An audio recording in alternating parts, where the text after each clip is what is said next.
আসলেই কি Shakib Khan lipstick hero? RTV news, Simran পেলেন বিশ্ব খেতাব। খান কি খেতাব বিশ্ব।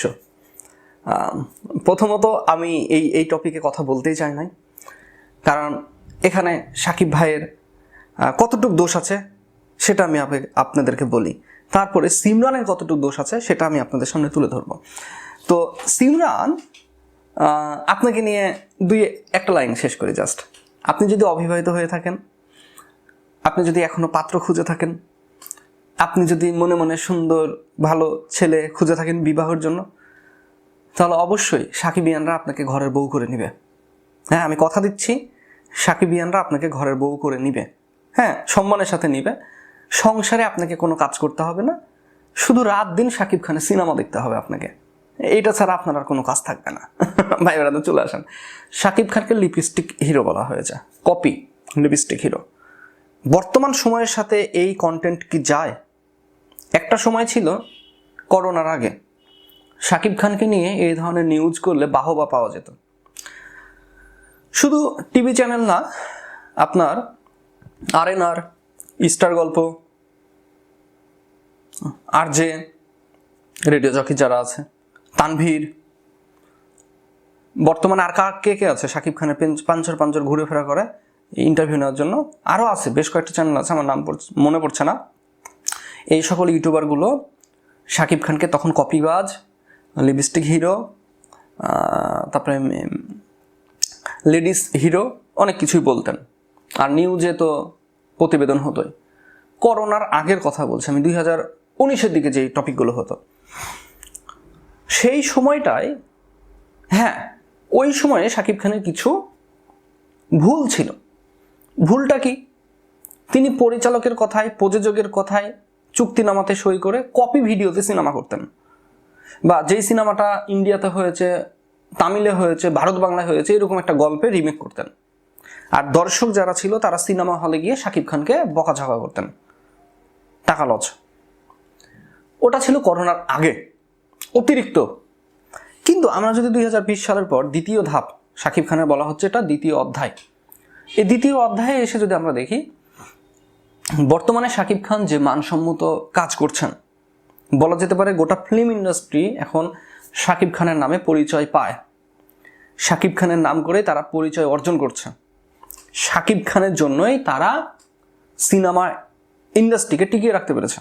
বর্তমান সময়ে তার সিনেমা 100 কোটি টাকা বিজনেস করছে, 50 কোটি টাকা বিজনেস করছে। তার বাজেট চলে গেছে 3 কোটি, সিনেমার বাজেট চলে এসেছে 50 কোটি।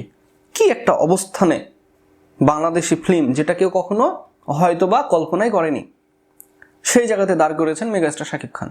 তাহলে এইরকম একটি সময়ে এসে আপনার মতো একজন বিশ্ব খেতাবধারী মেয়ে, নাম যেন মেহেরা রহমান সিমরান নামটা বোধহয় আপনার ওই শাহরুখ খান এবং কাজল দিলওয়ালে দুলহানিয়া লে যায়েঙ্গে ওই সিনেমা দেখে রেখেছিল নাকি?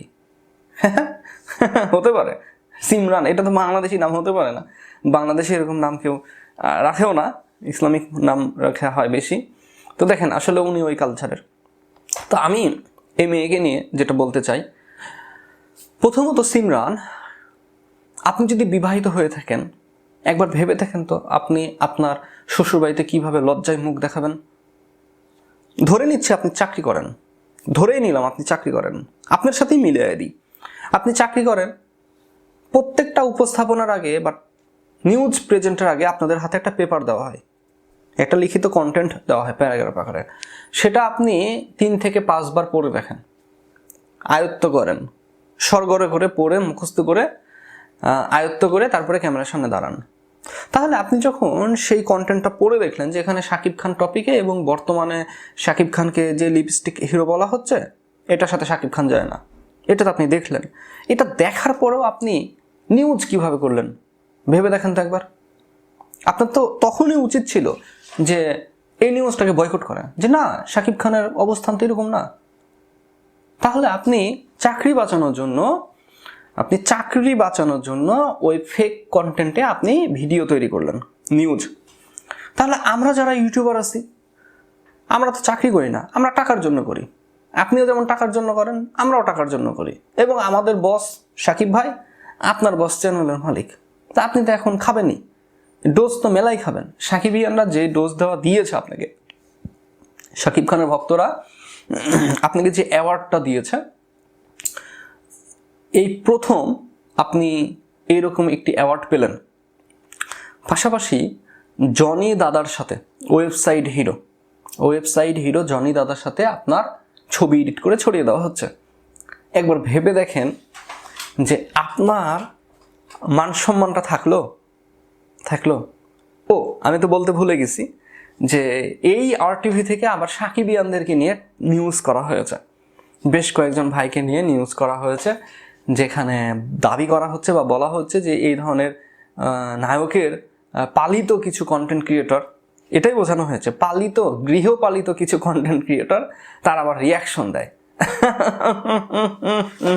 তো যাই হোক, সিমরান, আপনি যতক্ষণ নিতে পারবেন ততক্ষণ সাকিবিয়ানরা দিতে পারবে। ট্রলের কথা বলছি, মেন্টালি প্রেশারের কথা বলছি, অন্যদিকে যায় না। যতক্ষণ আপনি নিতে পারবেন, ধরেন এভাবে টপিক চলবে, আপনি ইচ্ছা করে নিচ্ছেন, সাকিবিয়ানরা আলবে না, তারা দিতেই থাকবে, আপনি যতক্ষণ চাইবেন। ভাই ব্রাদার, কি বলেন, এলে যাবেন নাকি? হ্যাঁ, ভালো থাকবেন, সুস্থ থাকবেন, সুন্দর থাকবেন, আমার জন্য দোয়া করবেন। আমি তো সহজেই এ ধরনের ভিডিও করি না, আগে অনেক করতাম, এখন আর আমি এরকম ভিডিও করি না। প্রতিবাদী ভিডিও না করার পেছনে একটি কারণ আছে।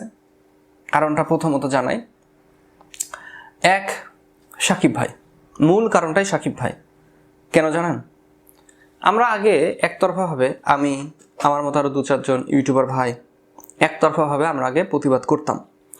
সাকিব ভাইকে কেউ কিছু বললে আমরা তাকে ছেড়ে দিতাম না, তাকে নিয়ে একেবারে টানা হেঁচড়া শুরু করে দিতাম। পরবর্তীতে আমরা দেখলাম যে আমরা যারা কন্টেন্ট ক্রিয়েটর আছি বা সাকিবিয়ান নামধারী যে ইউটিউবারগুলো আছি, আমরা ভাই পায়ের তলেই থেকে গেলাম। আর যারা সাকিব খানকে অপমান করে, FDCর যারা সাকিব খানকে গালিগালাজ করে, যে সকল কন্টেন্ট ক্রিয়েটর সাকিব খানকে এই কপিবাজ hero, lipstick hero, ladies hero বলে, তারাই একটা সময় গিয়ে সাকিব খানের পাশে দাঁড়িয়ে ছবি তোলে। সাকিব খানের সিনেমা রিলিজ হলে সেখানে তারা দাওয়াত পায়। ওই সকল ম্যানগুলোই সাকিব খানের আশেপাশে থাকে। তাহলে এখানে মিছামিছি আমি এবং আমার মতো যে সকল ইউটিউবার ভাই আছে, তারা শত্রু হয়ে যায়। আমরা নিজে থেকে নিজেদের ক্ষতি করি। কোনো দরকার আছে? কোনো দরকার? না, কোনো দরকার নাই। সাকিব ভাই আমাদেরকে গণেই না, ওই তাদেরকেই গণে যে সাকিব খানকে দিতে পারে। ইয়েস, যে দিতে পারে সাকিব খান তাদেরকেই গণে। আমরা ভালোবাসা দিই, এজন্য আমাদেরকে গণে না। খারাপ লাগলো? বাস্তবতা মিলে নেন। 2019 সাল থেকে আমি এই কন্টেন্ট জগতে আছি। এটা হচ্ছে 2025 সাল। 6 বছর যাবৎ, পুরা 6 বছর জার্নি পার করে দিয়েছি আমি ইউটিউব প্ল্যাটফর্মে। এই 6 বছরে আমি অনেক কিছু দেখেছি। যাকে সাকিব খানের পাশে রাখার দরকার নাই, সে সাকিব খানের সাথে বুক মিলায় জড়ায় ধরে দেখেছি এরকম। কিন্তু সাকিব ভাই, তিনি কখন শিখবেন? কোনোদিন শিখবেন না, কারণ তার অভ্যাস হয়ে গেছে যে আমাকে প্রথমে দিবে, তারপরে আমি তাকে ভালোবাসবো। অভ্যাস হয়ে গেছে এটা। ইয়েস, যদি মাইন্ডে লাগে তাহলে একটু মিলিয়ে নিয়েন আমার কথাটা। ভালো থাকেন সবাই। আসসালামু আলাইকুম।